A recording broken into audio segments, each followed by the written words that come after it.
What is up, flockers? That is my fellow lockers and aspiring lockers. Okay, be honest with me. Are your locks constantly dry? Like no matter how much you moisturize, they're giving Sahara Desert energy. Or maybe they're frizzy, brittle, or just not thriving the way you thought they would? What if I told you that the problem isn't your products, isn't your routine, and definitely isn't your locks themselves? The problem is that you just don't know your hair's porosity. Listen, I know.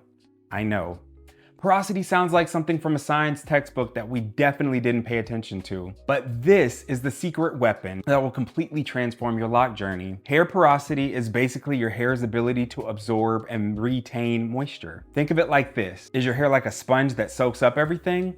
A brick wall that repels water? Or somewhere in between? That's porosity, baby. And it comes in 3 types: low, medium, and high. Here's why this matters for your locks. Once you understand your porosity type, you can tailor your entire routine, your products, your techniques, your wash schedule to what your hair actually needs instead of just guessing and hoping for the best. We're about to unlock moisture, shine, and healthy locks like you've never seen before. Let's go.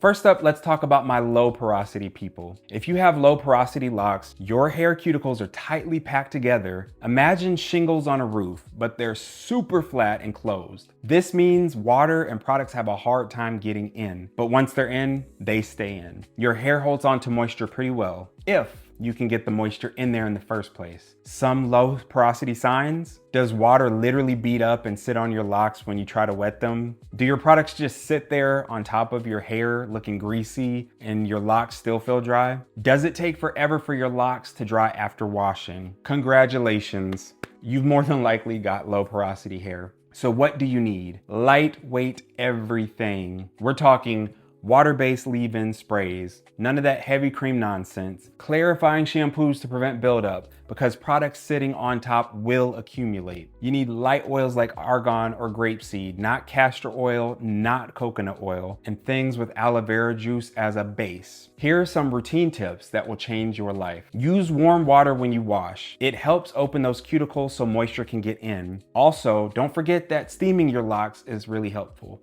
Hooded dryer, bathroom steam, whatever. Heat helps with absorption. Apply products to wet hair, not dry hair. You need that water as a vehicle. And remember that less is more. Stop layering 15 products. You're just making the buildup worse. Some common mistakes that I see all the time with low porosity locks: people using heavy butters and creams. They're just gonna sit there. Layering product on top of product. Stop it. Not clarifying enough when you wash. Buildup is your enemy. Also, skipping the warm water rinse. You need that heat. Your low porosity locks do not need more product. They need smarter product application. So remember that. Now let's talk about my high porosity family. Your hair cuticles are raised and open. Those roof shingles are lifted up and they're full of gaps. This means water and products get in super easily, but they also get out just as fast. Your hair is like, thanks for the moisture, now bye-bye. And it releases it immediately. Honestly, it's rude. Some high porosity signs are that your hair does soak up water instantly, but then feels dry an hour later. Are your locks constantly frizzy and rough to the touch? Do you deal with breakage more than you'd like? Does your hair never seem moisturized no matter what you do? Yeah, you've got high porosity. Listen, high porosity locks just need extra love. But once you know how to care for them, they can be absolutely gorgeous. Here's what you need. You're gonna need heavier creams and butters. Yes, you can use the thicker stuff. Not extra thick like wax, but just the butters. Sealants like castor oil, Jamaican black castor oil, or shea butter. Protein treatments. Your hair needs strength so that it can close those cuticles. Leave-in conditioners with a lot of slip. pH balance products to help close the cuticle. Your routine should look like this: cool or lukewarm water for your final rinse to help close those cuticles. And the LOC or LCO method, which is liquid oil cream or liquid cream oil. You need to seal in the moisture. Deep condition regularly. Like, this is non-negotiable. Protein treatments every 4 to 6 where's my 6? Every 4 to 6 weeks to strengthen your hair. And you need to sleep with the satin bonnet on every night. You can't afford to lose moisture. Some mistakes that are destroying your high porosity locks are skipping the moisturizing steps. You can't just wash and go no matter how much you want to. Using high heat when you blow dry your hair. Your hair is already fragile, so don't make it worse. Or using rough towel drying, like going in and just going ham. So please, please, please use a t-shirt or use a microfiber towel. Also, forgetting to seal.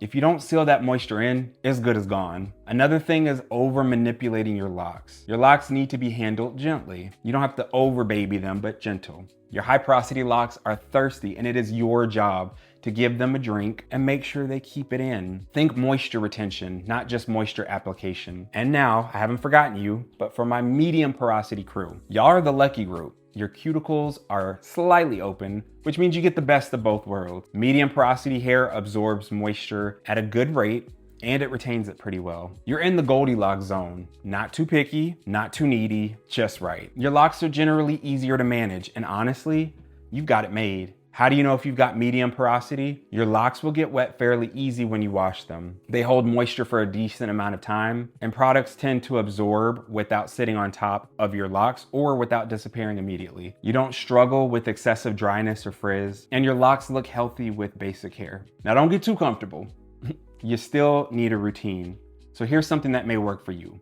And the cool thing is that you have options. Most products are going to work for you. Balance moisture and protein because you need both, but not excessively. Medium weight leave-ins and oils. Regular conditioners also work great. And the great thing is that you can experiment without too much risk. Your routine is also pretty flexible. Deep conditioning every 2 to 4 weeks. You don't need it as often as high porosity. Moisturize as needed. Listen to your hair, and protein treatments every 6 to 8 weeks to maintain strength. Your water temperature can be whatever feels good. Standard lock maintenance routine should work fine. Nothing too difficult there. But here's the key for medium porosity folks. Maintenance. Maintenance, maintenance, maintenance. You need to maintain that balance. Don't over moisturize. Yes, that is a thing, and it'll make your locks mushy. Don't over protein them either. Too much protein will make them hard and brittle. And pay attention to seasonal changes, as you may need to adjust as the seasons change. If it ain't broke, don't fix it. Stop experimenting with every new product. Your biggest challenge isn't fixing a problem, it's not creating one. So stick with what works and don't overcomplicate it, and your locks will thrive. All right. I know what you're thinking. This is great, but how do I actually know what my porosity type is? Well, let me tell you the easiest test that you can do right now at home. It's called the water glass test. Take a clean strand of hair or a small piece of shed lock hair, fill a glass with room temperature water, and drop the hair in and wait 2 to 4 minutes. And then sit back and watch what happens. If it floats on top, you're low porosity. If it sinks slowly, you're medium porosity. And if it sinks immediately, then you're high porosity. But here's the most important thing: consistency and listening to your locks. Your hair will tell you what it needs. Dry and brittle means you need more moisture. Mushy and weak means you need more protein. Happy and thriving means keep doing what you're doing. Porosity is not a one-time thing you figure out and then you forget it. You need to check in with your locks regularly and adjust as needed. Okay, it's your turn. Drop down in the comment section and let me know. What's your porosity type? What products are you currently using? And what challenges are you facing with your locks? Let's go ahead and build a community and learn from each other. I do truly read every single comment, and I love hearing about your lock journeys. If this video has helped you finally understand why your locks have been acting the way that they do, please hit that like button. It helps other people find this information. And subscribe for more lock tips, product reviews, and natural hair wisdom. And turn on those notifications so that you never miss an upload.